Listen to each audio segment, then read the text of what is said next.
Welcome back to my channel students.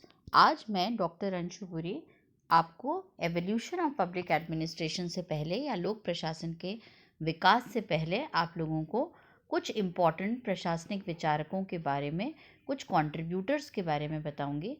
कुछ पहले videos में मैंने आपको कई सारे कंट्रीब्यूटर्स के बारे में बताया है, क्योंकि एवोल्यूशन पढ़ने के टाइम पर आपको इनके बारे में पता होना ज़रूरी है कि किसने कौन से प्रिंसिपल्स के बारे में बात करी है, किसने कौन सा पब्लिक एडमिनिस्ट्रेशन में या लोक प्रशासन में कौन सा सिस्टम या कौन से प्रिंसिपल्स या कौन से विचार जो हैं वो रखे हैं या प्रपाउंड करे हैं।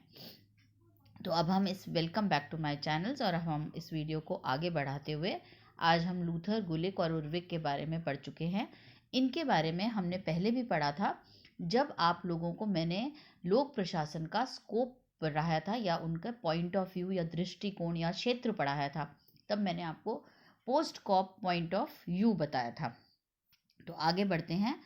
सबसे पहले हमने वुड्रो विल्सन की बात करी। वुड्रो विल्सन को फादर ऑफ पब्लिक एडमिनिस्ट्रेशन बनाया जाता है, कहा जाता है, क्योंकि इन्होंने सबसे पहले पब्लिक एडमिनिस्ट्रेशन और पॉलिटिकल साइंस को अलग अलग रखकर कहा कि द स्टडी ऑफ एडमिनिस्ट्रेशन जो है एक अलग चीज़ है और हमें इसे देखना चाहिए, इसलिए इन्हें फादर ऑफ पब्लिक एडमिनिस्ट्रेशन कहा जाता है।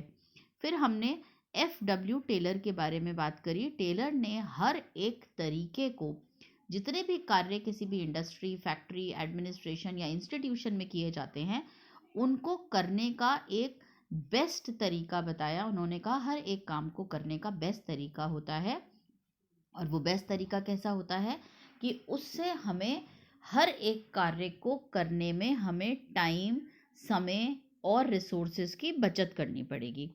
फिर हमने हेनरी फ्योल के बारे में पढ़ा, जिन्होंने हमारे को 14 प्रिंसिपल्स ऑफ मैनेजमेंट और 6 मैनेजमेंट के फंक्शंस दिए हैं।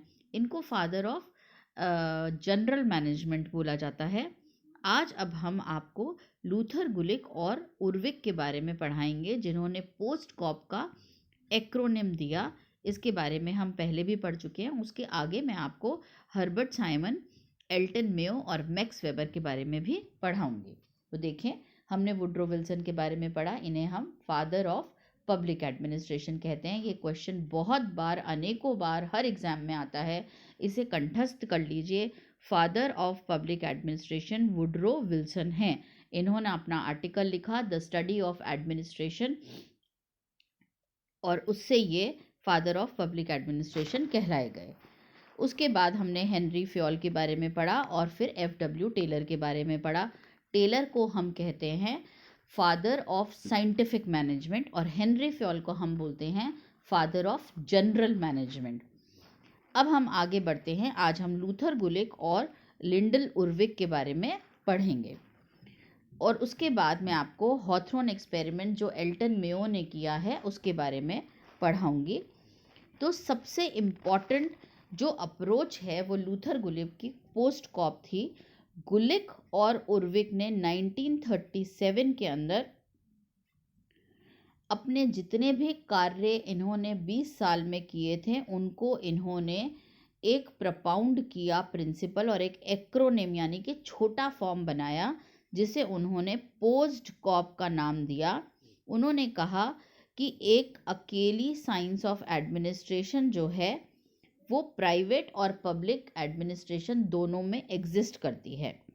वो ये कहते हैं कि एडमिनिस्ट्रेशन एक साइंस है, और ये साइंस ऑफ एडमिनिस्ट्रेशन के हेनरी फ्योल ने 14 प्रिंसिपल्स दिए थे।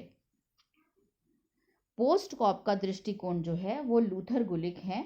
वैसे उर्विक और हेनरी फ्योल ने भी लूथर, गुलिक से पहले ही पोस्ट कॉप दृष्टिकोण पर प्रकाश डाला था, परंतु जनसाधारण में यह दृष्टिकोण पहली बार गुलिक के प्रयासों से, और लूथर, गुलिक के प्रयास ज़्यादा और लिंडल, उर्विक के प्रयासों से ही लोकप्रिय हुआ।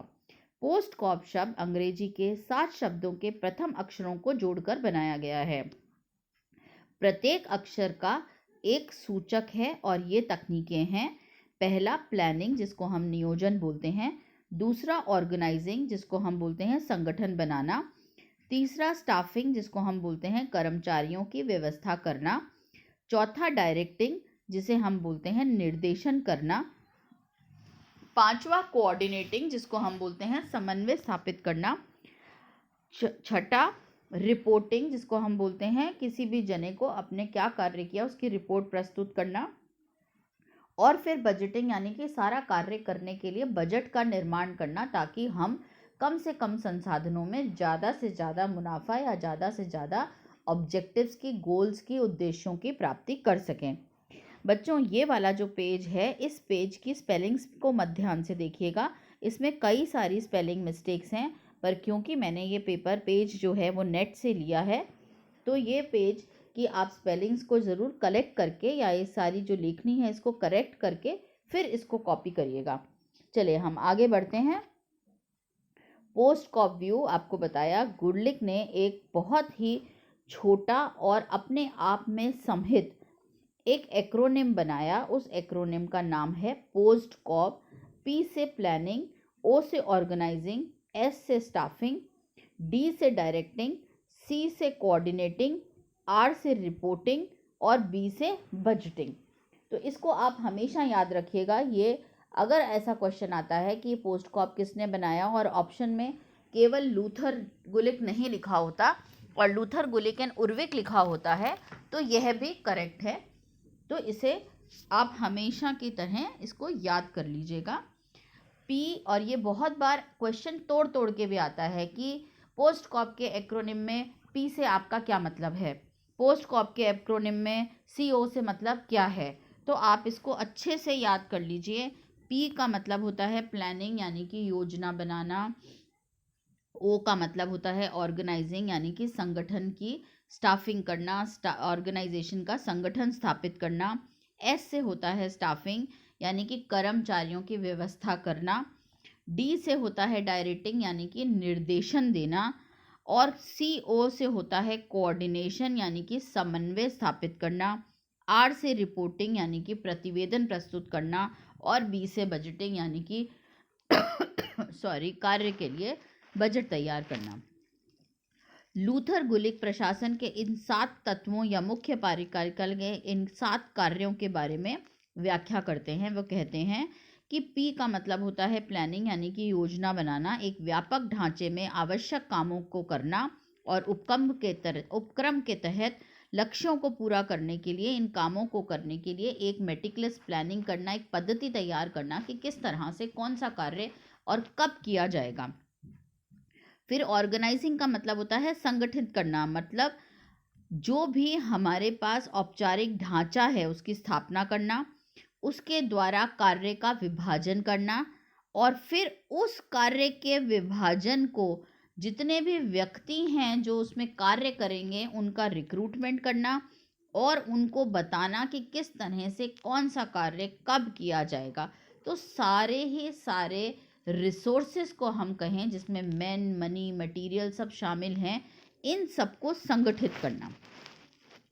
आगे बढ़ें स्टाफिंग के बारे में कि कर्मचारियों को रखना। जब हमने एक रूपरेखा तैयार कर ली और उनको ऑर्गेनाइज कर लिया, तो हमें उसमें जो मैन वाला पोर्शन है जिसे हम व्यक्ति बोलते हैं, उन व्यक्तियों की भर्ती करनी पड़ेगी। जब हम भर्ती करेंगे तो उनके सारी भर्तियों के और सारे जो भी काम करेंगे वो, या जीवन पर्यंत जो भी उनके रूल्स एंड रेगुलेशंस होंगे, उनकी रूपरेखा भी तैयारी करनी पड़ेगी। यानी कि भर्ती करना, कर्मचारियों की ट्रेनिंग करना, उनके लिए काम के लिए स्थितियां जो हैं उनको बेहतर सुविधाएं प्राप्त करना, उन्हें अभिप्रेरणा देना कि वह हमेशा काम करने के लिए तत्पर रहें। और फिर उनकी चीज़ों के बारे में देखना, उनकी चीज़ें क्या होती हैं कि उनके क्या सर्विस रूल्स होंगे, क्या उनकी छुट्टियों के रूल होंगे, क्या उनका वेतन भत्ता होगा, इन सब चीज़ों के बारे में तय करना।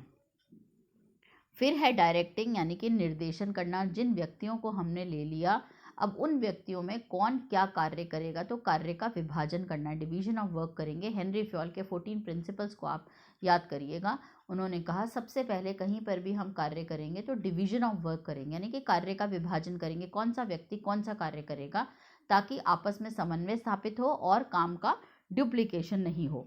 फिर उसके बाद कोऑर्डिनेशन का मतलब तालमेल करना। मान लीजिए फॉर एग्जांपल, अगर एक जने को डेटा कलेक्ट करना है सेंसस के बारे में। सेंसस आप लोग सब समझते होंगे। सेंसस का मतलब कि पॉपुलेशन के अंदर कितने व्यक्ति कहाँ पर हैं, कौन कौन से व्यक्ति हैं, या हमारी पॉपुलेशन कितनी बढ़ गई।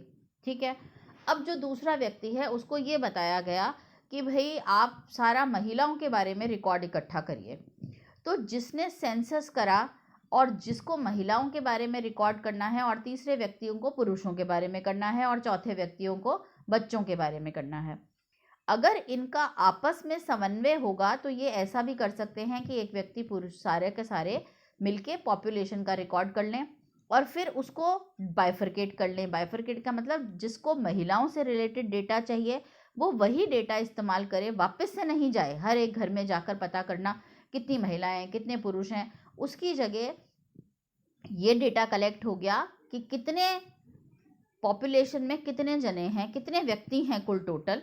अब उसको डिवाइड कर लेना कि कितनी महिलाएं हैं। तो महिला वाला व्यक्ति जो है वो महिलाओं से जुड़े हुए जितने भी डेटा या जितने भी वैल्यूज़ हैं उनको देखेगा कि कितनी महिलाएं हैं, किस एज ग्रुप में हैं, कितनी प्रेग्नेंट लेडीज़ हैं, कितने वो हैं। ये सब चीज़ें जो है इनको फिर देखना कि उनमें मोर्टालिटी रेट क्या है और प्रेगनेंसी रेट क्या है और मरने वालों का रेट क्या है और बीमारी का रेट क्या है। उन सब का पता लगाना समन्वय से फिर बहुत ही आसान हो जाता है। अब आगे चलें तो किसी भी कार्य को करने की जब तक हम रिपोर्ट नहीं देंगे, आप लोगों को सिस्टम्स अप्रोच जब कराया था तो बताया था कि एक सिस्टम में, एक संगठन में, एक ऑर्गेनाइजेशन में, एक फैक्ट्री में इनपुट होता है मैन, मनी और मटेरियल के फॉर्म में, और फिर आउटपुट होता है। आउटपुट हमें कैसे पता चलेगा? जो हमारे उद्देश्यों की प्राप्ति हुई। वो उद्देश्यों की प्राप्ति कैसे पता चलेगी? जब हम एक रिपोर्ट बनाएंगे, एक प्रतिवेदन प्रस्तुत करेंगे कि हमने ये कार्य किया और हमारे को इन उद्देश्यों की प्राप्ति हुई।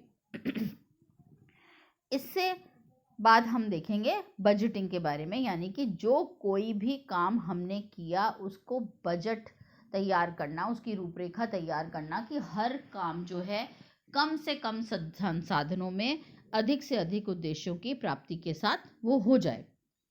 तो ये जो था ये सारा का सारा कार्य जो है लूथर उरिक और लिंडल उर्विक के द्वारा किया गया है। ये हमारे यहाँ के बहुत ही कंट्रीब्यूटर, बहुत ही प्रसिद्ध विचारक और कंट्रीब्यूटर हैं गुलिक, लूथर गुलिक। और इसके बाद मैं आप लोगों को मैक्स वेबर की हायरार्की या पद सोपानिक व्यवस्था के बारे में पढ़ाऊंगी। तो आप लोगों ने इस वीडियो को ध्यान से देखा और आप लोगों ने इसको समझा। कृपया करके चैनल्स को सब्सक्राइब करिएगा। बिना सब्सक्राइब करे आप लोगों की सबकी अटेंडेंस सब्सक्राइब से मार्क होगी, तो आप लोग प्लीज़ इसको देखिएगा। देखने से हमें पता चलेगा कि कितने बच्चे इससे जुड़ रहे हैं और इन्हें देख रहे हैं। Thank you so much.